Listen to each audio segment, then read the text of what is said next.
এসএসসিতে সবচেয়ে কঠিন যে টপিকটি সেটা হচ্ছে উইথ কুলো এবং উইথাউট কুলো। ইনশাল্লাহ এটুকু নিশ্চয়তা তোমাকে দিচ্ছি যে এই ক্লাসটি শেষে উইথ কুলো এবং উইথাউট কুলো নিয়ে আর কোনো টেনশন থাকবে না এবং এখান থেকে ফুল মার্ক তুমি পেয়ে যাবে ইনশাল্লাহ। তবে এটুকু তোমাকে কথা দিতে হবে যে ক্লাসটি শুরু থেকে শেষ অবধি মনোযোগ সহকারে ক্লাসটি করতে হবে। যদি একটু মনোযোগ বিক্ষিপ্ত হয় দেখা যাবে যে অনেক তথ্য তুমি মিস করে ফেলবে। এর জন্য মনোযোগ সহকারে ক্লাসটি করবে এটি প্রত্যাশা করি। এবং মূল আলোচনায় যাবার আগে একটি কথা স্মরণ করে দিতে চাই, যদি নোভিলড ইউটিউব চ্যানেলটি সাবস্ক্রাইব না করো অবশ্যই চ্যানেলটি সাবস্ক্রাইব করবে। লক্ষ্য করো উইথ কুলো এবং উইথাউট কুলোর বিগত বছরের কোশ্চেন বিশ্লেষণ করে দেখা গিয়েছে যে আর্টিকেল, প্রিপোজিশন, ভোকাবুলারি এবং পার্টস অফ স্পিচের পজিশন জানতে হবে। কেননা তোমরা অনেকেই বলো আমি কি জানি না, উইথ কুলো পারি না, উইথাউট কুলো পারি না। তবে এটা জানতে গেলে আমি যে বিশ্লেষণ করেছি বিগত বছরের কোশ্চেনগুলো সেখানে দেখা দেখা গিয়েছে যেটি সেটা হচ্ছে আর্টিকেল সম্পর্কে তোমাকে জানতে হবে, এরপর প্রিপোজিশন সম্পর্কে জানতে হবে, এরপরে যেটি জানতে হবে সেটা হচ্ছে ভোকাবুলারি। একটু তো ভোকাবুলারি জানতে হবে, ভোকাবুলারি ছাড়া পারা যাবে না। এবং তোমাকে যেটি জানতে হবে পার্টস অফ স্পিচ এর পজিশন, অর্থাৎ এখানে নাউন কোথায় বসবে, ভার্ব কোথায় বসবে, অ্যাডভার্ব কোথায় বসবে, অ্যাডজেক্টিভ কোথায় বসবে এবং কনজাংশন প্রিপোজিশন তো রয়েছে। তবে আরেকটি তথ্য তোমাকে বলে রাখি, উইথ কুলো এবং উইদাউট কুলো আসবে হচ্ছে তোমাদের 1 এবং 2 নম্বর কোশ্চেনে। জাস্ট 1 এবং 2 নম্বর কোশ্চেনে আসবে হচ্ছে উইথ কুলো এবং উইথাউট কুলো। তাহলে চলো আমরা মূল আলোচনা প্রবেশ করি। প্রথমে আমি যেটা তোমাদের আলোচনা করব সেটা হচ্ছে প্রথমে আর্টিকেল নিয়ে আলোচনা করব, এরপর প্রিপোজিশন নিয়ে আলোচনা করব, এরপর হচ্ছে পার্টস অফ স্পিচ নিয়ে আলোচনা করব, অর্থাৎ position of parts of speech নিয়ে আলোচনা করব এবং ভোকাবুলারি যা যতটুকু তুমি জানো ইনশাল্লাহ ততটুকু জানলেই মনে হয় আমার যে উইথ কুলো উইথাউট কুলোতে ভালো একটি মার্ক তুলতে পারবে। আরো যখন বেশি জানার প্রয়োজন হবে আমি তোমাকে দিয়ে দেবো যে কোন ভোকাবুলারি গুলো জানতে হবে। তার আগে আমি আর্টিকেল, প্রিপোজিশন এবং পজিশন অফ পার্টস অফ স্পিচের আলোচনাটি শেষ করি। লক্ষ্য করো যে আর্টিকেলের ব্যবহার জানতে হবে। অনেক তথ্য দেওয়া রয়েছে তোমাদের, আমার যে বইটি লেখা, যে এসএসসির জন্য যে বইটি, এখানে হিউজ পরিমাণ তথ্য দেওয়া রয়েছে। তবে এই তথ্য জানা লাগবে না তোমার, তবে যতটুকু লাগবে শুধু ততটুকু দিচ্ছি। সেটা লক্ষ্য করো যে আর্টিকেল সম্পর্কে জানতে গেলে জাস্ট এই দুটো লাইন তুমি মাথায় রাখো, যে এই দুটো লাইন মাথায় রাখো ইনশাআল্লাহ যে উইথ কুলো উইথাউট কুলোতে আর সমস্যা হবে না। জাস্ট এই দুই লাইনের মাধ্যমে আমরা আর্টিকেলটা মোটামুটি শেষ করতে পারবো। যেটি জানতে হবে সেটা হচ্ছে ওয়ার্ডের প্রথমে যে কনসোনেন্ট দ্বারা, অর্থাৎ কনসোনেন্ট সাউন্ড হয় বা কনসোনেন্ট দ্বারা শুরু হয় সেখানে হচ্ছে আমাদের এ বসবে। কে বসবে? আমাদের এ বসবে। জাস্ট একে আমি বড় করে দিচ্ছি যে ওয়ার্ডের প্রথমে যে কনসোনেন্ট সাউন্ড হয়, অর্থাৎ যে কনসোনেন্ট দ্বারা শুরু হয় তাহলে সেখানে কি বসবে? এ বসবে। এখন হিউজ পরিমাণ আলোচনায় এক্সাম্পল দিতে গেলে তো হিউজ টাইম লাগবে, তবু যতটুকু পারা যায় ততটুকু দিচ্ছি। যেমন কাপল, ডজন, 100। সো লক্ষ্য করো আমাদের সি দ্বারা শুরু হয়েছে, অর্থাৎ কনসোনেন্ট দ্বারা হচ্ছে কাপল ওয়ার্ডটি শুরু হয়েছে। এরপর ডজনে ডি দ্বারা শুরু হয়েছে, 100 হচ্ছে এইচ দ্বারা শুরু হয়েছে। জাস্ট এটুকু মাথায় রাখো যে এগুলো হচ্ছে কনসোনেন্ট। কনসোনেন্ট দ্বারা যে কোনো ওয়ার্ড শুরু হয় তার পূর্বে আমরা যেটা বসাতে পারি সেটা হচ্ছে আর্টিকেল এ কে বসাবো। কাকে বসাবো? আমরা আর্টিকেল এ কে বসিয়ে দেব। আশা করি বোঝাতে পেরেছি। এরপরে যেটা জানতে হবে সেটা হচ্ছে ওয়ার্ডের প্রথমে যদি ভাওয়াল সাউন্ড থাকে, অর্থাৎ যেগুলো আমাদের ভাওয়াল রয়েছে, কোনগুলো আমাদের ভাওয়াল রয়েছে? আমাদের ভাওয়াল হচ্ছে এ, এরপর হচ্ছে ই, এরপর হচ্ছে আই, এরপর ও, এরপর হচ্ছে আমাদের U. A, E, I, O, U. এগুলো দ্বারা যদি, অর্থাৎ এই ভাওয়ালগুলো দ্বারা যদি কোনো ওয়ার্ড গঠিত হয়, অর্থাৎ এগুলো যদি কোনো ওয়ার্ডের প্রথমে থাকে তাহলে সেখানে তোমাদের যে কাজটি করতে হবে সেটা হচ্ছে অ্যান বসবে। জাস্ট এখানে হচ্ছে একটু ব্যতিক্রম রয়েছে, এর জন্য আমি একসঙ্গে এটা দিয়েছি যে এখানে ব্যতিক্রম রয়েছে, একসঙ্গে আমি দিয়েছি যে তোমার বোঝার সাথে, তোমার বোঝার সাথে আমি এখানে দিয়েছি। সো লক্ষ্য করো এখানে হচ্ছে অ্যাপেল। অ্যাপেল হচ্ছে আমাদের এ দ্বারা শুরু হয়েছে, অর্থাৎ আমাদের ভাওয়াল দ্বারা শুরু হয়েছে। আর এখানে হচ্ছে ভাওয়াল সাউন্ডের কথা আমি বলেছি, এখানে কিন্তু মেইন ফ্যাক্ট যেটি সেটা একেবারে যে ভাওয়াল বসলে হবে এমনটি আমি বলিনি। সো ভাওয়াল সাউন্ডের কথা বলেছি যে অ্যান বসবে। অ্যাপেল অর্থাৎ এর মতো ভাওয়ালের উচ্চারণটা আসতেছে, এই কারণে এরকম ওয়ার্ড পাইলে এর পরিবর্তে তুমি অ্যান্ডকে বসিয়ে দিবে। এরপর হচ্ছে আওয়ার, হিয়ার। এখন লক্ষ্য করো এই আওয়ার এটা হচ্ছে ভাওয়াল সাউন্ড আসতেছে, যদিও কনসোনেন্ট রয়েছে সবার প্রথমে, তবুও কিন্তু আমাদের ভাওয়াল সাউন্ড আসতেছে, অর্থাৎ আওয়ার। এই এইচটা আমাদের কি উচ্চারণ হচ্ছে না, এটা উজ্জ্বল থাকতেছে, এই কারণে এর পরিবর্তে অ্যান বসবে। হিয়ার, এখানে হচ্ছে আমাদের হিয়ার না হয়ে ইয়ার, ইয়ার হবে, উচ্চারণ কি হবে আমাদের ইয়ার। সো এইচ এর উচ্চারণ থাকবে না, যে এইচ উচ্চারিত হবে না এখানে, এর উচ্চারণ হচ্ছে ইয়ার, ইয়ার। সো এই কারণে যেহেতু আমাদের ভাওয়াল সাউন্ড আসতেছে, এই কারণে হচ্ছে আমরা এরকম ওয়ার্ডের পূর্বে অ্যান্ড কে ব্যবহার করব। জাস্ট এটুকু মাথায় রাখো, এবং এই আই ও ইউ দ্বারা কোনো ওয়ার্ড গঠিত হলে এর পূর্বে অ্যান্ড বসবে। জাস্ট এই দুটো লাইন যদি মাথায় রাখতে পারো, তুমি আর্টিকেলের মাশাআল্লাহ প্রায় 50% পড়া শেষ করে ফেলেছো। জাস্ট এইটুকু মাথায় রাখো, আর অন্যগুলো তোমাকে দেখতে হবে না। জাস্ট যাদের কাছে বইটা খুব শীঘ্রই পৌঁছে যাবে, তখন তোমরা অতিরিক্ত তথ্যগুলো পড়ে নিবে, তবে যেটুকু তথ্য দিচ্ছি এইটুকু শুধু নাও। এরপর লক্ষ্য করো, জাস্ট আমি এখানে হচ্ছে কিছু রুলস রয়েছে, অর্থাৎ এই আনতে বসলো, তবে এখানে কিছু তথ্য তোমাদের প্রয়োজন রয়েছে, সেগুলো জানতে হবে। সেটা কি? সেটা হচ্ছে নাউন অথবা প্রোনাউন। বিশেষ করে এখানে হচ্ছে নাউন হবে, যে আমি প্রোনাউনকে বাদ দিচ্ছি। নাউন সিঙ্গুলার হলে এ শূন্য স্থানের পূর্বে এ অথবা অ্যান বসবে। জাস্ট এখানে তুমি ফোকাস করো এখন, যে নাউন যদি সিঙ্গুলার হয়, অর্থাৎ গ্যাবের পরবর্তী নাউনটি যদি সিঙ্গুলার হয়, তখন এ অথবা অ্যান কে ব্যবহার করব। জাস্ট এ অথবা অ্যান কে আমাদের ব্যবহার করতে হবে। এইটুকু মাথায় রাখো যে যে গ্যাপটি রয়েছে এর পরবর্তী নাউনটি যদি সিঙ্গুলার হয়, তাহলে এ অথবা অ্যান কে আমরা ব্যবহার করব। যেমন এখানে হচ্ছে আমরা কার দেখতে পাচ্ছি, ড্রেস দেখতে পাচ্ছি, এগুলো হচ্ছে কি, এগুলো হচ্ছে সিঙ্গুলার, এগুলো কিন্তু প্লুরাল নয়। সো লক্ষ্য করে এগুলো কি নয়, এগুলো হচ্ছে আমাদের প্লুরাল নয়, এগুলো হচ্ছে আমাদের সিঙ্গুলার। সো সিঙ্গুলার হলে এর পূর্বে এ অথবা অ্যান ব্যবহার করব। এখানে এখানে যেটি হয়েছে সেটা হচ্ছে এগুলো হচ্ছে আমাদের কনসোনেন্ট সাউন্ড, এগুলো হচ্ছে ভাওয়েল সাউন্ড না। সো কনসোনেন্ট সাউন্ড হওয়ার কারণে আমরা এ ব্যবহার করেছি, কি ব্যবহার করেছি, এ কে ব্যবহার করেছি।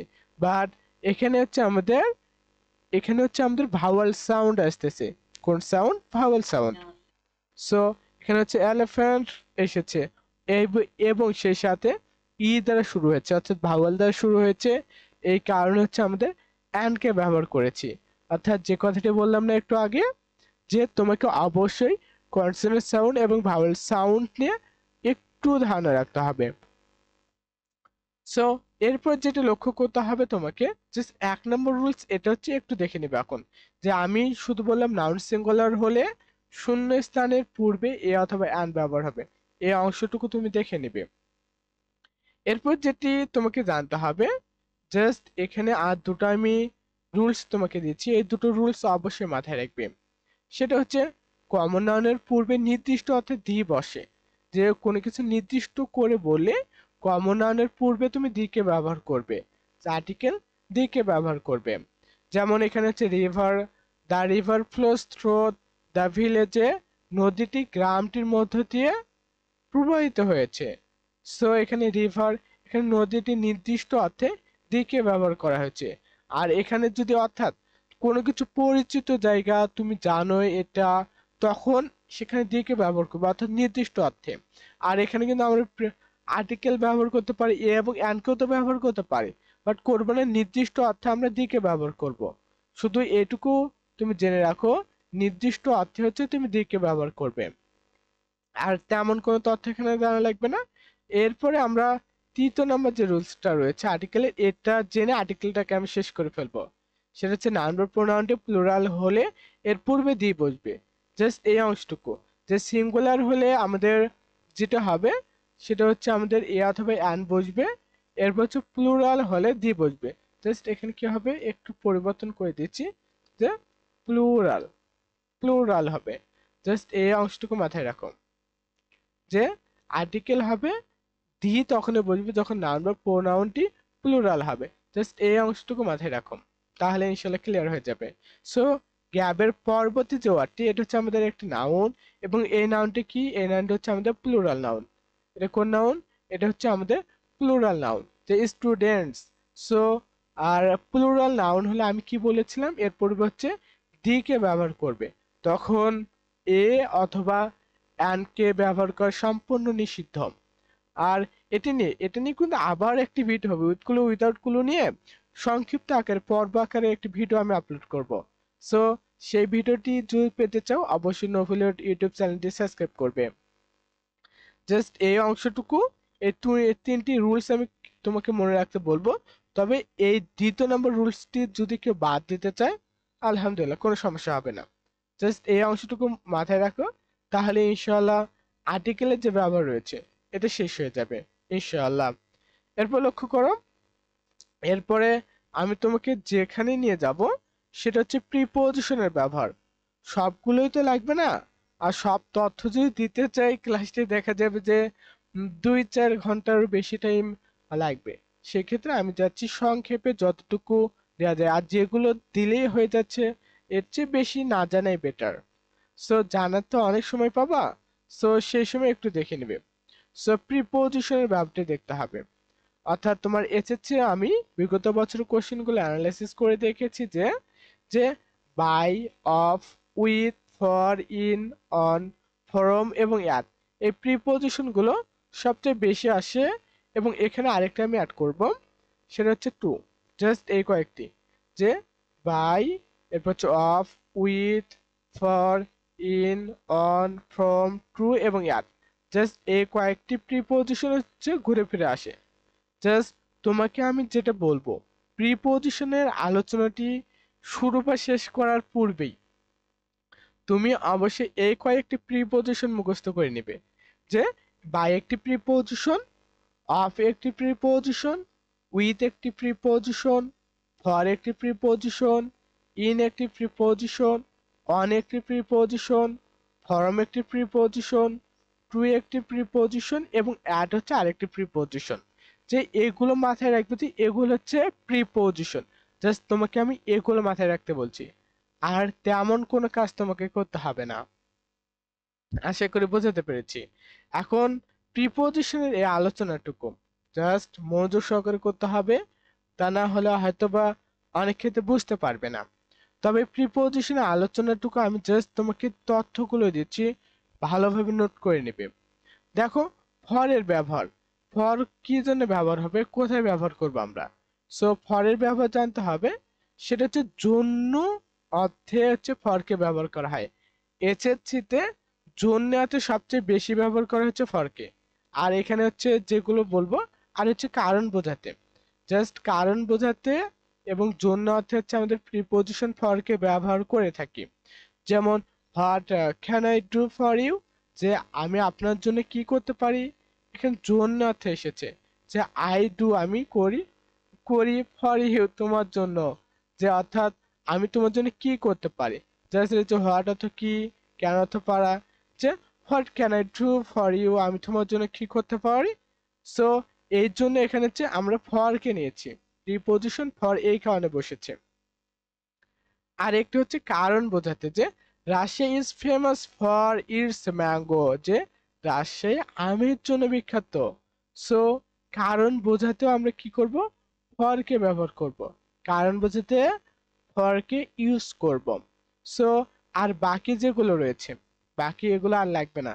জাস্ট বিনিময় বোঝাতে, সমর্থন বোঝাতে, এগুলো যদি হাতে তোমার সময় থাকে তাহলে দেখে নেবে, আর যদি সময় না থাকে দেখে নেওয়ার প্রয়োজন আমি বোধ করি না। সো এখানে আরেকটি তথ্য তোমাকে আমি দিয়ে দেই, যে এইগুলো যে ওয়ার্ডগুলো আমি দিয়েছি এগুলো তোমার কাজ হচ্ছে মুখস্থ করে নেওয়া। সো এগুলোর পরে হচ্ছে তুমি কি বসাবে, এগুলোর পরে অলওয়েজ ফর বসাবে। যদি গ্যাপ থাকে, গ্যাপের পূর্বে এই ওয়ার্ডটি পাচ্ছ, তার মানে এরপর হচ্ছে ফরকে তুমি ব্যবহার করবে, তাহলে দেখা যাবে যে ফরের ব্যবহারটা 100% ক্লিয়ার হয়ে যাচ্ছে। সো এটা এই পর্যন্তই। তবে আবারও বলছি, যেটা হচ্ছে একটি কমেন্ট করো, যে আমি দেখতে চাই, কমেন্টে আমি নজর রাখবো যে তুমি কোন জেলা থেকে দেখছো এবং তোমার নামটা কি, এবং এসএসসি কত ব্যাচের স্টুডেন্ট তুমি হতে পারো। কেননা অনেকে রয়েছে যারা কিনা খুব অল্প বয়স থেকে দেখা শুরু করে এবং এই ভিডিওটি যেহেতু রয়েছে এটা অনেক দিন থাকবে, এর জন্য কত সালের ব্যাচ তুমি সেটা আমাকে জানাবে। সো এরপর দেখো অফের ব্যবহার। আমি সব ব্যবহার দিচ্ছি না, সবকিছু আমি জানা দিচ্ছি না, তো যেগুলো প্রয়োজন সেগুলো শুধু তুমি জেনে রাখো। সো অফের ব্যবহার জানতে হবে। অফের এখানে আমি যেটা বলবো সেটা হচ্ছে শুধুমাত্র উপকরণ বোঝাতে ব্যবহৃত হয়, এই তথ্যটুকু মাথায় রাখো যে উপকরণ বোঝাতে অফের ব্যবহার হয়। আর এখানে হচ্ছে জন্য বা কারণ বোঝাতে এই দুটো তথ্য শুধু মাথায় রাখতে পারো। সো অফের ব্যবহার হবে উপকরণ বোঝাতে, যে the house is made of stone, যে বাড়িটি পাথরের তৈরি। বাড়িটি দ্য হাউস, যে এখানে নির্দিষ্ট করে কিন্তু বলা হয়েছে যে বাড়িটি ইজ মেড অফ স্টোন, যে বাড়িটি পাথরের তৈরি। জাস্ট অফের জন্য এগুলো মাথায় রাখবে। আজও কোথাও, যে আজও কোথাও তোমার বয়বিন্দু র এবং এর এই কথাটি যদি আসে যে এর জন্য বিখ্যাত, যেমন এখানে দেখতে পারো যে পাথরের, যে স্টোন, স্টোন তো পাথর, অফ পাথরের, যে মেড অর্থাৎ তৈরি, পাথরের তৈরি। যখন অফ থাকবে এর পরবর্তী ওয়ার্ডের শেষে বয়বিন্দু র যুক্ত হবে বা এর যুক্ত হবে, দেখতে পারবে। সো পাথরের তৈরি দা হাউস, যে বাড়িটি। সো এই ক্ষেত্রে বয়বিন্দু র এবং বয়সন র কে তুমি দেখতে পাবে, এই অংশটুকু মাথায় রাখবে। আর এটা লাগবে না। এবং তোমার কাজ হচ্ছে এই ওয়ার্ডগুলো মুখস্থ করে ফেলা, যে এই ওয়ার্ডগুলো মুখস্থ করে ফেলা, যে এরপরে হচ্ছে আমাদের প্রিপোজিশন অফ বসবে, যে এই ওয়ার্ডগুলোর পরে প্রিপোজিশন অফকে আমরা ব্যবহার করব। কাকে ব্যবহার করব? রিপিট করো, যে অফকে ব্যবহার করব ইনশাল্লাহ। জাস্ট এই অংশটুকু মাথায় রাখো। সো অফের প্রিপোজিশন গেল এর ব্যবহারটি। এখন আমরা অ্যাট, ইন, বাই এর ব্যবহারটি দেখবো একটু ইনশাআল্লাহ। খুব শীঘ্রই ক্লাসটি শেষ করবো, টেনশন নিও না। সো লক্ষ্য করে অ্যাট এর ব্যবহারটি জানতে হবে। অ্যাট নিয়ে খুব বেশি আলোচনা আমি করব না, কেননা অ্যাট খুব বেশি নিয়ে হয় না। সো অ্যাট হচ্ছে ছোট্ট স্থান বোঝাতে, জাস্ট এইটুকু মাথায় রাখো এসএসসির জন্য, যে ছোট্ট স্থান বোঝাতে অ্যাটকে ব্যবহার করা হয়। যেমন I live at Gaibandha in Rangpur, যে আমি রংপুরের গাইবান্ধায় থাকি। অর্থাৎ গাইবান্ধা হচ্ছে আমাদের ছোট জায়গা, ছোট জায়গার পূর্বে। যেমন রংপুরের জায়গা কিন্তু ছোট জায়গা না, রংপুর একটা হচ্ছে আমাদের ডিভিশন, আর গাইবান্ধা হচ্ছে একটা ডিস্ট্রিক্ট। সো এই ক্ষেত্রে হচ্ছে আমরা অ্যাটকে ব্যবহার করব। আশা করি বুঝতে পেরেছি। এরপর আর বাকি যেগুলো রয়েছে এগুলো লাগবে না। এরপর হচ্ছে এই ওয়ার্ডগুলো একটু মুখস্থ করে নেবে, যে এগুলোর পরে হচ্ছে আমরা অ্যাটকে অলওয়েজ ব্যবহার করব। অর্থাৎ অ্যাপ্রোপ্রিয়েট প্রিপোজিশন যাকে বলতেছি সেগুলোই এগুলো। এরপর লক্ষ্য করো, সেটা হচ্ছে আমি বলবো যে ইন এর ব্যবহারটা একটু দেখতে হবে আমাদের। ইন এর ব্যবহারটি কি? সেটা হচ্ছে বড় স্থান বোঝাতে ইনকে ব্যবহার করা হয়। যেমন আই লিভ ইন রংপুর, আমি রংপুরে বাস করি, অর্থাৎ I live at Gaibandha in Rangpur, যে এখানে রংপুর হচ্ছে বড় জায়গায়, এর পূর্বে হচ্ছে ইনকে ব্যবহার করছি। সেম ওয়েতে, যে আই লিভ ইন রংপুর, যে আমি রংপুরে বাস করি, এটা হচ্ছে বড় জায়গা, বড় জায়গার পূর্বে কি ব্যবহার করতে হবে? আমাদেরকে ইন ব্যবহার করতে হবে। সো জাস্ট এই বড় স্থান বোঝাতে এই অংশটুকু দেখো, এই অংশটুকু হলেই হয়ে যাবে। সো এরপরে আমি যেটা বলবো সেটা হচ্ছে বাইরের আলোচনায় আসি। আর যেগুলো দাগিয়ে দিচ্ছি এগুলোই হলে ইনশাল্লাহ খবর হয়ে যাবে, এর চেয়ে বেশি আর তেমন কিছু লাগবে না। লক্ষ্য করো, বাইরের ব্যবহার সম্পর্কে যেটা জানতে হবে সেটা হচ্ছে পাশে অর্থে ব্যবহৃত হয় এবং যানবাহনে ভ্রমণ বোঝাতে। জাস্ট এই দুটো, এই দুটি শুধু মাথায় রাখো, যে পাশে বোঝাতে এবং যানবাহনে ব্যবহার বোঝাতে, ভ্রমণ বোঝাতে বাইকে ব্যবহার করা হয়। So he sat by me, এখানে হচ্ছে আমাদের স্যাট অর্থ হচ্ছে বসা। হি স্যাট বাই মি, সে আমার পাশে বসেছিল। হি স্যাট বাই মি, এখানে হচ্ছে আমার পাশে বসেছিল, অর্থাৎ পাশে বসা বোঝাতে বাইকে ব্যবহার করি। যেমন এখানে হতে পারে যদি আমি এখানে বলি যে দিনেন থেকে স্যাট বাই খাবো, যে খাবোর পাশে দিনেন থেকে বসেছিল, এমনটিও হতে পারে। সো বাই অর্থে যেটিকে আমরা ব্যবহার করব তা হচ্ছে পাশে অর্থে বাইকে ব্যবহার করব। এবং যানবাহনে ভ্রমণ বোঝাতে আমরা তখন বাইকে ব্যবহার করব। যেমন we went to Khulna by bus, সে আমরা বাসে করে খুলনা গিয়েছিলাম। উই ওয়েন্ট টু খুলনা, যে আমরা খুলনা গিয়েছিলাম বাই বাস, বাসে করে। জাস্ট এখানে কি যানবাহনের পূর্বে অর্থাৎ ভ্রমণ, যানবাহনে ভ্রমণ বোঝাতে বাইকে ব্যবহার করব। সে যানবাহনের পূর্বে আমরা কি করেছি, বাইকে বসিয়ে দিয়েছি। আর 3 নাম্বারটা আশি করে লাগবে না। এরপর লক্ষ্য করো উইথ এর ব্যবহারটি একটু দেখতে হবে আমাদেরকে। উইথ এর ব্যবহারটি জানতে হবে, সেটা হচ্ছে তুমি কারণ বোঝাতে এটি তোমার লাগবে না, জাস্ট সাথে বোঝাতে, সাথে বোঝাতে তুমি উইথ কে ব্যবহার করতে পারো। যেমন হি ক্যাম উইথ মি, সে আমার সাথে এসেছিল। উইথ অর্থ হচ্ছে সাথে, উইথ অর্থ কি, উইথ অর্থ সাথে। হি ক্যাম উইথ মি, যে সে আমার সাথে এসেছিল। জাস্ট এই সাথে বা সাথে বোঝাতে আমরা উইথ কে ব্যবহার করব। আর যেগুলো দিচ্ছি না এগুলো লাগবে না, আর যেগুলো দাগে দিচ্ছি এগুলো কি করে নিবে, নোট করে নিবে। এরপরে রয়েছে আমাদের অন এর ব্যবহার।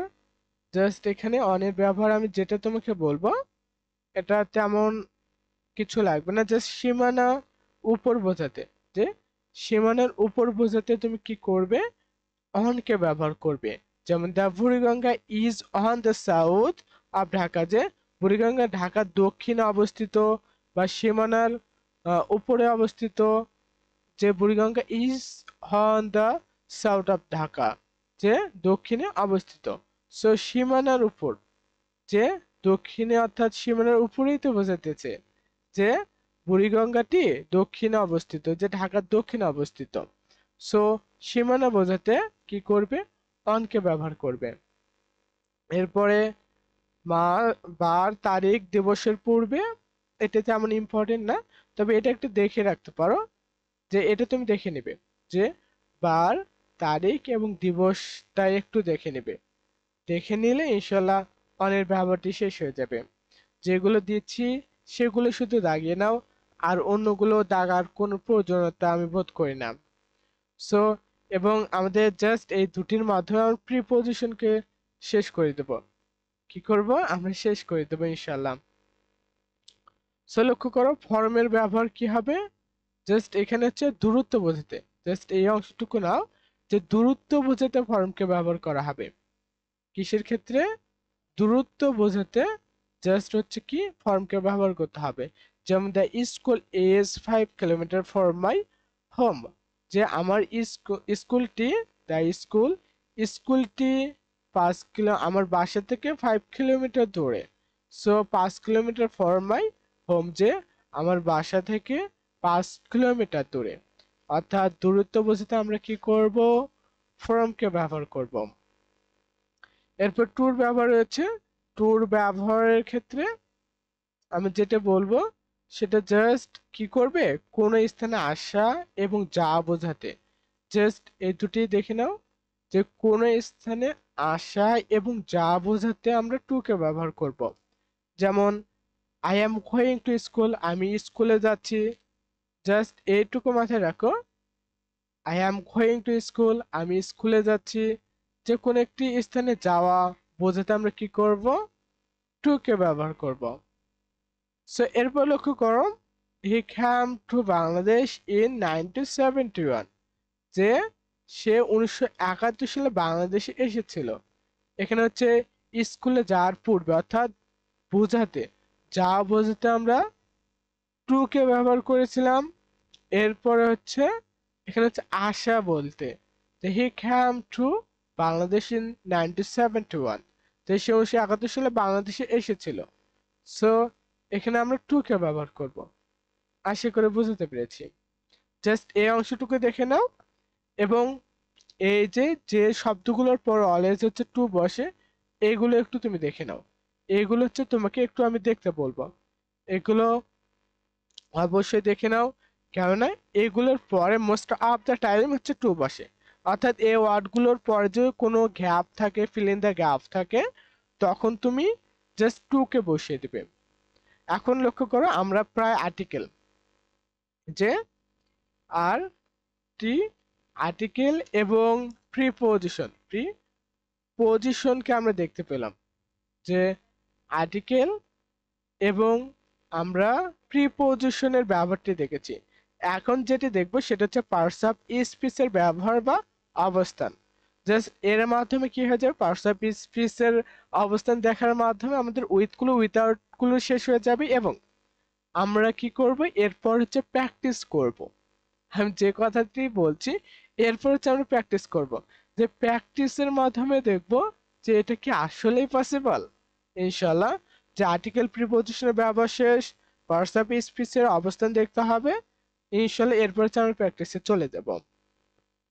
সো লক্ষ্য করো, পার্টস অফ স্পিচের অবস্থান সম্পর্কে জানতে গেলে যার যার অবস্থান দেখলে মোটামুটি আমাদের কমপ্লিট হয়ে যাবে।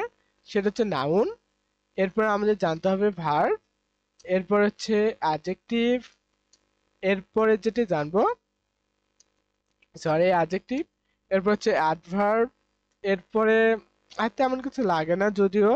এরপর হচ্ছে প্রিপোজিশন, অর্থাৎ প্রিপোজিশন তো একটু আগে দেখলাম। সো জাস্ট এই কয়েকটি, যে এই চারটির আমরা ব্যবহার দেখবো। জাস্ট শর্টকাট কিছু দিচ্ছি, এগুলো মাথায় রাখো। খুব বেশি তথ্য এখানে নেব না আমি, বা খুব বেশি সময় তোমার কাছে নেব না। জাস্ট লক্ষ্য করো, নাউনের ব্যবহার দেখবো প্রথমে, এরপর ভার্ব, এরপর অ্যাডজেক্টিভ, এরপর হচ্ছে অ্যাডভার্ব। সো জাস্ট এটাকে আমি একটু বড় করে নিচ্ছি, অর্থাৎ নাউনের ব্যবহারটিকে একটু বড় করে নিচ্ছি। সো শূন্য স্থানে নাউন বসবে, অর্থাৎ যেখানে যেখানে নাউন বসবে। এখন লক্ষ্য করো যে এই অংশটুকু ফাঁকা রয়েছে, তার মানে এখানে নাউন বসবে, অর্থাৎ নাউনের পর ভার্ব অথবা উজ্জ্বলের ভার্ব অথবা মেইন ভার্ব বসে। অর্থাৎ শূন্য স্থানের পূর্বে, সরি, যে সাবজেক্ট অবস্থানে হচ্ছে নাউনকে ব্যবহার করব।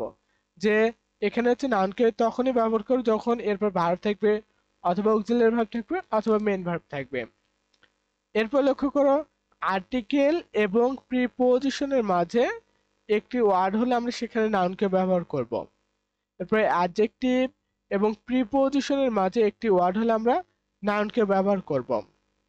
এরপরে প্রিপোজিশন এবং প্রিপোজিশনের মাঝে একটি ওয়ার্ড হলে আমরা নাউনকে ব্যবহার করব। সো লক্ষ্য করো, এই যে অংশটুকু, যে কামাল ইজ ওয়ার্কিং নাও, এখানে হচ্ছে তোমাদের ফিল ইন দ্য গ্যাপটা দেওয়া থাকবে হচ্ছে এই অংশটুকুতে। জাস্ট এই অংশটুকুতে কি দেওয়া থাকবে, ফিল ইন দ্য গ্যাপ দেওয়া থাকবে। সো এই অংশটুকুতে কি ব্যবহার করবে, তুমি নাউন ব্যবহার করবে। এরপরে যেটা দেখবো সেটা হচ্ছে আর্টিকেল এবং প্রিপোজিশন। লক্ষ্য করো, আর্টিকেল রয়েছে, প্রিপোজিশন রয়েছে, যে এই অংশটুকুতে হচ্ছে তোমাদের গ্যাপ দেওয়া থাকবে, সেখানে গ্যাপটি পূরণ করতে হবে। সো আর্টিকেল দেওয়া রয়েছে, এরপর হচ্ছে প্রিপোজিশন দেওয়া রয়েছে। সো মাঝখানে যাকে ব্যবহার করবে সেটা হচ্ছে অবশ্যই নাউন হতে হবে। সো এই অংশটুকুতে আমরা নাউনকে ব্যবহার করব। যেমন the book on the table, যে টেবিলের উপর বইটি, আর এখানে নাউন হচ্ছে বুক। জাস্ট একটু পাশে তুমি দেখে নেবে। এরপর যেটা বলেছিলাম, অ্যাডজেক্টিভ এবং প্রিপোজিশনের মাঝে এবং প্রিপোজিশনের মাঝে কি বসবে, আমাদের নাউন বসবে। জাস্ট এই দুটি উদাহরণ একটু দেখে নেবে তুমি, আর তেমন কিছু জানতে হবে না। এরপরে ভার্বের আলোচনায়, একেবারে সরাসরি আমরা ভার্বের আলোচনায় আসতেছি। সো লক্ষ্য করো, যেটি জানতে হবে, শূন্য স্থানগুলোতে অবশ্যই ভার্ব বসবে, সেটা হচ্ছে সাবজেক্ট, এরপরে হচ্ছে ভার্ব বসবে, এরপর হচ্ছে অবজেক্ট বসবে। অর্থাৎ সাবজেক্ট পজিশনের পর যদি কোথাও ফিল ইন দ্য গ্যাপ পাও, সেখানে তুমি ভার্বকে ব্যবহার করবে। যেমন একটু পর আমি তোমাকে দিচ্ছি যে কিভাবে তুমি এগুলো চিনবে। সো এরপর লক্ষ্য করো, এরপর হচ্ছে প্রথমে সাবজেক্ট, এরপর হচ্ছে অক্সিলারি ভার্ব বা মডাল ভার্ব যদি থাকে, সো এরপর হচ্ছে আমাদের ভার্ব বসবে। জাস্ট এখানে অক্সিলারি ভার্বকে কেটে দেই, সেটা হচ্ছে মডাল ভার্ব দেই, এরপর হচ্ছে ভার্ব বসবে। জাস্ট এটুকু মাথায় রাখো যে সাবজেক্টের পর যে মডাল ভার্ব থাকে এবং তারপর ফিল ইন দ্য গ্যাপ থাকলে আমরা এখানে ভার্বকে ব্যবহার করব। এরপর হচ্ছে ইম্পারেটিভ সেন্টেন্সে ভার্ব দ্বারা শুরু হয়, এটুকু জেনে রাখো, এবং টু প্লাস ভার্বের বেস ফর্ম বসে। সো এই ফিল ইন দ্য গ্যাপে কি হবে, অবশ্যই ভার্ব বসবে। এক্সাম্পল আমরা দেখি, যে কাব্য রিডস বুক, লক্ষ্য করে এখানে হচ্ছে কি থাকতে পারে, এখানে হচ্ছে ফিল ইন দ্য গ্যাপ থাকতে পারে। সো এই ফিল ইন দ্য গ্যাপে হচ্ছে তোমাকে ভার্ব বসাতে হবে, এবং কোন ভার্বটি বসাবা সেটা অবশ্যই ভোকাবুলারির মাধ্যমে। তুমি উপরে যখন দেয়া থাকবে তখন আলহামদুলিল্লাহ, যখন দেয়া থাকবে না উইথ আউট ক্লুর ক্ষেত্রে নিজের ইচ্ছা মতো একটি ভার্ব বসিয়ে দিবে অর্থের সঙ্গে মিল রেখে। সো লক্ষ্য করো যে কাব্য একটি সাবজেক্ট, এরপর হচ্ছে অবজেক্ট রয়েছে, মাঝখানে কে বসবে, ভার্ব বসবে। সো এখানে ভার্বকে বসিয়ে দেবো, জাস্ট এটাও সেম। এরপর হচ্ছে আমাদের যেটা দেখতে হবে, Kavya can read books. So এখানে কাব্য রয়েছে, এরপর আমি কি বললাম, মডাল ভার্ব অর্থাৎ ক্যান। জাস্ট এখানে লক্ষ্য করো, মডাল ভার্ব হচ্ছে আমাদের ক্যান, অর্থাৎ can, could, may, might, shall, should, will, would, এগুলো কি, এগুলো হচ্ছে আমাদের মডেল ভার্ব। সো এগুলোর পরে গ্যাপ থাকলে সেখানে হচ্ছে আমাদের ভার্বের বেস ফর্ম বসাতে হবে। সো এই অংশটুকুতে তোমাকে কি দেবে, গ্যাপ দেবে। সো এই রিড হচ্ছে আমাদের ভার্ব, অর্থাৎ এগুলো হচ্ছে আমাদের, এটা হচ্ছে ভার্ব, এখানে বসাতে হবে। এরপর হচ্ছে হেল্প, এখানে লক্ষ্য করো হেল্পটা হচ্ছে আমাদের ভার্ব, অর্থাৎ এই সূত্র অনুসারে যে ইম্পারেটিভ সেন্টেন্সে বাক্যের শুরুতে ভার্ব বসে। সো এটা হচ্ছে ইম্পারেটিভ সেন্টেন্স, এই কারণে এখানে ভার্ব দ্বারা আমরা শুরু করেছি। এরপর হচ্ছে টুর পরে ভার্বের বেস ফর্ম বসে। সো এখানে এই হেল্পকে লক্ষ্য করলেই দেখতে পাবে যে এর পূর্বে টু রয়েছে। সো এই কারণে হচ্ছে আমাদের হেল্পকে ব্যবহার করতে হবে। সো এই অংশটুকু শুধু তুমি মাথায় রাখো, জাস্ট প্র্যাকটিসে দেখা যাবে যে তুমি কতটা ইমপ্রুভ করলে সেটা দেখতে পারবে। এরপর লক্ষ্য করো সেটা হচ্ছে অ্যাডজেক্টিভের ব্যবহার, যে অ্যাডজেক্টিভের ব্যবহারটি খুবই ইজি। নাউনের ব্যবহারটি দেখলে এটা বোঝা যাবে যে নাউনের পূর্বে হচ্ছে তোমাদের এখানে অ্যাডজেক্টিভ বসবে, একটি আর্টিকেল এবং নাউনের মাঝে কে বসে, অ্যাডজেক্টিভ বসে, লিঙ্কিং ভার্বের পরে অ্যাডজেক্টিভ বসে, লিঙ্কিং ভার্ব এবং অ্যাডভার্বের পরে হচ্ছে আমাদের অ্যাডজেক্টিভকে বসাতে হবে, একটু ওয়ার্ডকে বসাতে হবে। সো লক্ষ্য করো, a beautiful garden with flowers, যে ফুলে ভরা একটি সুন্দর বাগান। কি বাগান, সুন্দর বাগান। জাস্ট এখানে একটু মিস্টেক হয়েছে। সে লক্ষ্য করো যে এ বিউটিফুল, এখানে হচ্ছে এই অংশটুকুতে হচ্ছে তোমাকে ফিল ইন দ্য গ্যাপ দিবে, যে এ হচ্ছে আমাদের আর্টিকেল, এরপর হচ্ছে আমাদের গার্ডেন তো রয়েছে। সো গার্ডেন হচ্ছে নাউন, আর্টিকেল এবং নাউনের মাঝে কাকে বসাবো, এখানে হচ্ছে আমরা একটি ভার্বকে বসাবো। যদি উপরে ভার্ব দেওয়া থাকে তখন তো আলহামদুলিল্লাহ, যদি না দেওয়া থাকে নিজের ইচ্ছা মতো বসিয়ে দেবো, অর্থাৎ উইথাউট কুলোর ক্ষেত্রে হবে, উইথ কুলোর ক্ষেত্রে হবে না।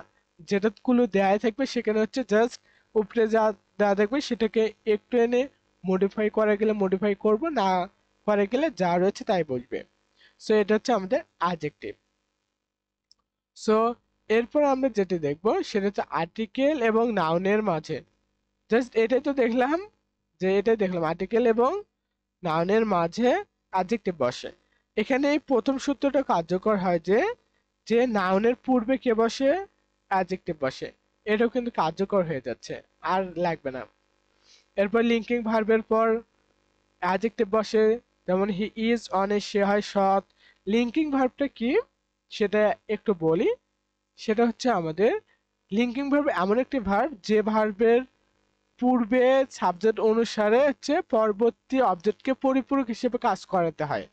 যে এখানে কাজ করবে হচ্ছে, লক্ষ্য করে হিকে অনেস্ট ব্যক্তি অর্থাৎ সৎ ব্যক্তিটাই হচ্ছে হি, এবং অনেস্ট সেই যে হচ্ছে সে। সো এখানে ইজ হচ্ছে পরিপূরক হিসেবে কাজ করেছে। সো লিঙ্কিং ভার্বের পরে আমরা অ্যাডজেক্টিভকে ব্যবহার করব। সো এরপর যেটি দেখতে হবে আমাদেরকে, আর লিঙ্কিং ভার্ব এবং অ্যাডভার্বের পরে হচ্ছে অ্যাডজেক্টিভ বসে। আর একটু আগে দেখলাম যে আর লিঙ্কিং ভার্ব কোনগুলো হতে পারে সেটা জেনে রাখো।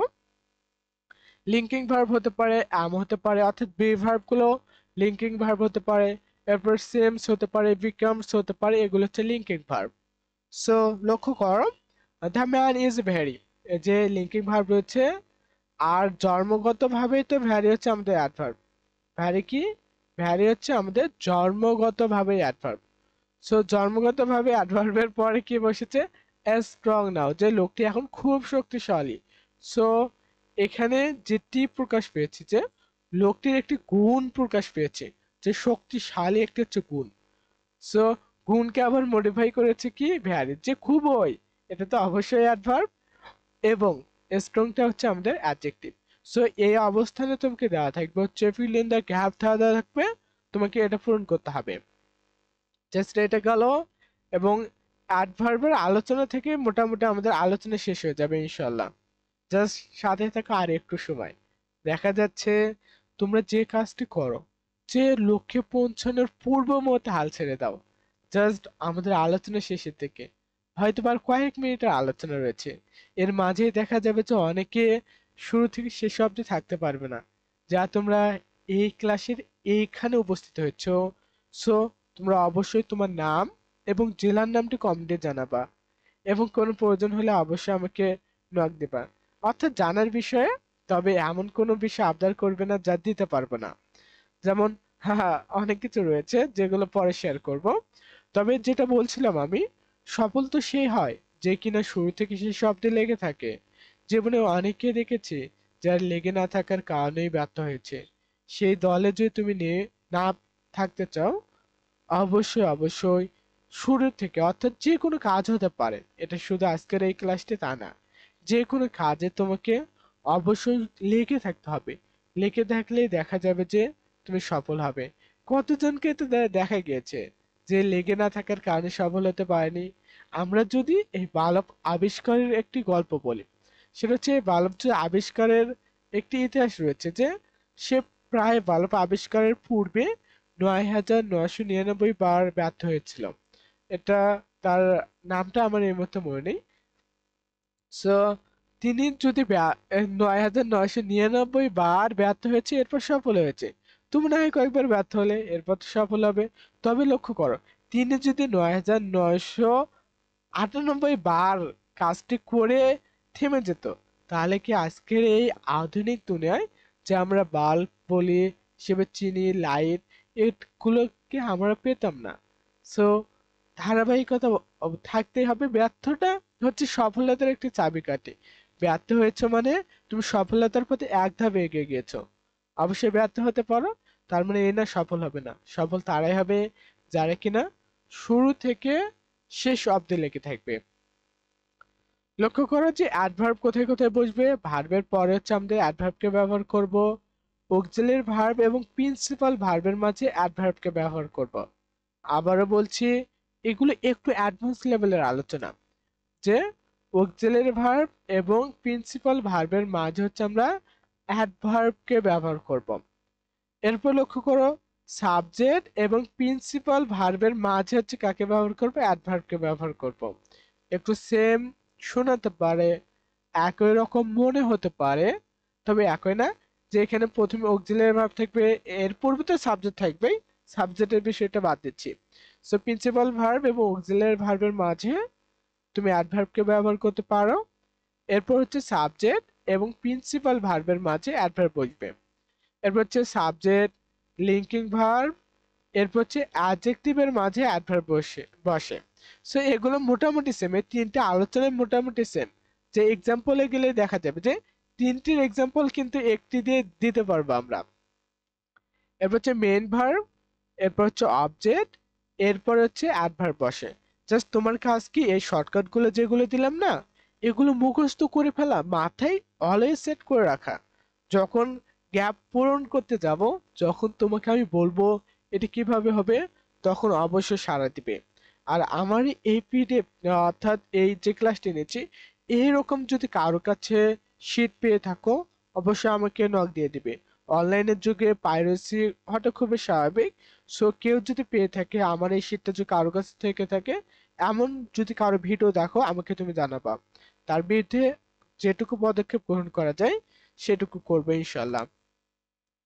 সো এক্সাম্পল দেখো, যে শি স্পিক্স ফ্রাঙ্কলি, যে সে খোলাখুলি কথা বলে। সো এই সে স্পিক, যে আমাদের এটা সাবজেক্ট রয়েছে, এরপর ভার্ব রয়েছে, এরপর কে বসে, এরপর হচ্ছে আমাদের অ্যাডভার্ব বসে, অর্থাৎ ভার্বের পরে আমাদের অ্যাডভার্ব বসবে। সো এই অংশটুকুতে হচ্ছে ফিল ইন দ্য গ্যাপ দেওয়া থাকবে, আমি যা প্রথমেই তোমাকে স্মরণ করে দিয়েছিলাম। সো এই গ্যাপেতে কি বসবে, আমাদের অ্যাডভার্বকে বসাবো। সো এরপর লক্ষ্য করো, সেটা হচ্ছে আমাদের Kabya has always been my best friend, যে কাব্য সবসময় আমার ভালো বন্ধু। সো এই হ্যাজ হচ্ছে আমাদের অক্সিলারি ভার্ব, এরপর বিন হচ্ছে আমাদের মেইন ভার্ব। বিন কি, বিন হচ্ছে আমাদের মেইন ভার্ব। সো আমাদের অক্সিলারি ভার্ব এবং মেইন ভার্বের মাঝে কে বসে? অ্যাডভার্ব বসে। সো এই অংশে যখনই ফিল ইন দ্য গ্যাপ দেওয়া থাকবে তখন তোমার কাজ হবে এই অংশটুকুতে কি বসানো? অ্যাডভার্ব বসানো। সো এই অংশটুকুতে তখন তুমি অ্যাডভার্বকে বসিয়ে দিবে। সো এরপর লক্ষ্য করো, এরপর যেটা আমি বলেছিলাম সাবজেক্ট এবং মেইন ভার্বের মাঝে কে বসে? সাবজেক্ট এবং মেইন ভার্বের মাঝে হচ্ছে আমাদের অ্যাডভার্ব বসে। সো এই অফেন হচ্ছে আমাদের adverb. So Kavya often goes to school, যে কাব্য প্রায় স্কুলে যায়। আর এখানে অফেনটা হচ্ছে আমাদের অ্যাডভার্ব। বুঝে গিয়েছে? আলহামদুলিল্লাহ। সো এরপর যেটা বলেছিলাম the man is very strong now, যে লোকটি এখন খুবই শক্তিশালী। সো আমি বলেছিলাম অক্সিলারি ভার্ব, এরপর হচ্ছে অ্যাডজেক্টিভের মাঝে, অক্সিলারি ভার্ব এবং অ্যাডজেক্টিভের মাঝে কে বসে? অ্যাডভার্ব বসে। সো এই কারণে এখানে হচ্ছে আমাদের অ্যাডভার্বকে বসিয়ে দিয়েছি। এরপর যেটি দেখেছিলাম the painted the house, the painted the house, যে সরি এখানে একটু মিস্টেক হয়েছে, এখানে জাস্ট শি পেইন্ট, জাস্ট দা হবে না, এখানে জাস্ট একটু মিস্টেক হয়েছে, যে শি পেইন্ট দ্য হাউস, যে সে ঘরটি সুন্দরভাবে রং করেছিল। সো দ্য পেইন্ট, সরি এই শি হচ্ছে আমাদের সাবজেক্ট, পেইন্ট হচ্ছে ভার্ব, দা হাউস হচ্ছে এই অংশটুকু হচ্ছে অবজেক্ট। এই অংশটুকু কি? এই অংশটুকু হচ্ছে আমাদের অবজেক্ট। জাস্ট অবজেক্টটা একটু কালার করে দিচ্ছি, একই কালার করে দিচ্ছি, জাস্ট ওয়েট করো। সো দ্য হাউস হচ্ছে আমাদের কি? দ্য হাউস হচ্ছে আমাদের অবজেক্ট। সো অবজেক্টের পরে কে বসে? অ্যাডভার্ব বসে। সো দেখে নাও এই যে বিউটিফুলি, জাস্ট এটা কি? এটা হচ্ছে আমাদের অ্যাডভার্ব। এটা কি? এটা হচ্ছে আমাদের অ্যাডভার্ব। এইটুকু মাথায় রাখো। জাস্ট তোমাকে আমি যেটা বলবো, আর আরেকটু আলোচনা করি, এই যে জাস্ট শেষ আলোচনায় কনজাংশনটা নিয়ে একটু বলি। সেটা হচ্ছে কনজাংশন গুলো জাস্ট এগুলো একটু মুখস্থ করে ভালো, যে ফ্যান্স বয়, যে for and not so but or yet so, just এগুলো কি? ও সো তো আমাদের ডাবল হয়েছে, সো জাস্ট এগুলো হচ্ছে আমাদের কনজাংশন। আর কনজাংশন হচ্ছে দুটি বাক্যের মাঝে বসবে, যেমন কাব্য রিডস বুক, কাব্য বই পড়ে, অ্যান্ড জাস্ট অ্যান হয়েছে দিনান্তিকা রাইটস পোয়েম, যে দিনান্তিকা কবিতা লেখে। জাস্ট এখানে লক্ষ্য করো, জাস্ট এই অংশটুকুতে হচ্ছে একটি সেন্টেন্স, পরের অংশটুকুতে রয়েছে আরেকটি সেন্টেন্স। সো এখানে সাবজেক্ট রয়েছে, এখানে ভার্ব রয়েছে, অবজেক্ট রয়েছে। সো এখানে হচ্ছে সাবজেক্ট রয়েছে, ভার্ব রয়েছে, অবজেক্ট রয়েছে। সো দুটি সেন্টেন্সকে একত্রিত করতে গেলে আমাদের এই কনজাংশন গুলো ব্যবহার হবে। সো এটুকু শুধু মাথায় রাখো। সো এবং এই আলোচনাটুকু শেষ করার পূর্বে আমি দেখিয়ে দিচ্ছি তোমাকে একটু, সেটা হচ্ছে ঢাকা বোর্ড 2024 এই কোশ্চেনটা এসেছিল। সো এই কোশ্চেনটা এসেছিল, আমরা এই ফিল ইন দ্য গ্যাপে এইগুলো বসাবো। জাস্ট এখানে কি বসাবো? তোমাকে আমি কোশ্চেন করব বি নাম্বার কি বসাবো, সি নাম্বার, জাস্ট এই গ্যাপে কি বসাবো, ডি নাম্বার। এগুলো জাস্ট পরবর্তী দেখা যাবে যে বোর্ড কোশ্চেন সলভ করানোর সময় আমি তোমাকে বুঝিয়ে দেবো যে কিভাবে কি হলো, যে কোনগুলো বসবে। অর্থাৎ এখানে আমাদের ওয়ার্ড রয়েছে, প্রিপজিশন রয়েছে, আর্টিকেল রয়েছে। জাস্ট এটা হচ্ছে আমাদের প্রিপজিশন। সো লক্ষ্য করো, আর্টিকেল, প্রিপজিশন এবং এই ভোকাবুলারি গুলো পারবে, এবং কিভাবে ট্রান্সলেট করে এগুলোর ফিল ইন দ্য গ্যাপ পূরণ করতে হয় সেটাও আমি কোশ্চেন সলভের ক্লাসে দেখিয়ে দেব। সে পর্যন্ত ভালো থাকো, সুস্থ থাকো, এবং যে পজিশন অফ পার্টস অফ স্পিচের যে শর্টকাট গুলো আমি দিলাম, যেমন এটা একটি শর্টকাট, অ্যাডভার্বের, অ্যাডজেক্টিভের এটা একটি শর্টকাট, এরপর হচ্ছে ভার্বের শর্টকাট, নাউনের শর্টকাট, যে শর্টকাট গুলো দিলাম এগুলো মুখস্থ করে ফেলবে। প্রিপজিশন যেগুলো পড়তে বলছি জাস্ট ওই অংশটুকু পড়বে, এবং আর্টিকেলের যে অংশটুকু অর্থাৎ যে তিনটি রুলস নিয়ে আমি তোমাকে পড়তে বলেছি সেগুলো পড়বে। তাহলে দেখা যাবে যে কোশ্চেন সলভার ক্লাসে ইনশাল্লাহ একটু আনন্দ ভরে মন নিয়ে সবচেয়ে ইজি ভাবে কোশ্চেন সলভ করতে পারবে। সো সবচেয়ে কঠিন টপিকটি কিভাবে সহজ করা যায় সেটি দেখলাম, এবং চ্যানেলটি সাবস্ক্রাইব করে পাশে থাকবে, এটা প্রত্যাশা করি তোমার কাছে। আসসালামু আলাইকুম আ রহমতুল্লাহ।